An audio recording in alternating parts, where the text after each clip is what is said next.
નજીકના સાથી સલીમ ડોલા તુર્કીથી ભારત લવાયો.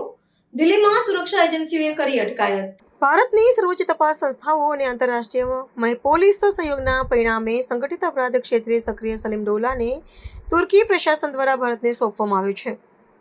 દિલ્હી વિમાન મથક પર ઉતરાણ કરતાની સાથે જ સુરક્ષા દળોએ તેને તાબામાં લીધો હતો. આ શખ્સ લાંબા સમયથી વિદેશમાં રહીને ભારત વિરોધી પ્રવૃત્તિઓ અને નાણાકીય હેરાફેરીના નેટવર્કનું સંચાલન કરતો હોવાની આશંકા છે.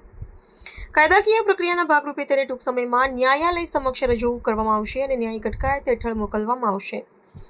વ્યૂહાત્મક વિશ્લેષણ મુજબ સલીમ ડોલાની ધરપકડથી દાઉદ ઇબ્રાહિમની ગેંગના આંતરરાષ્ટ્રીય સંપર્કો અને માળખાકીય માહિતી મળતાની તપાસની એજન્સીઓને પ્રબળ આશા છે. તપાસ અધિકારીઓના મતે આરોપી માદક દ્રવ્યોની તસ્કરી અને આતંકવાદી સંગઠનોને આર્થિક સહાય પૂરી પાડવામાં મહત્વની કડી સાબિત થઈ શકે છે.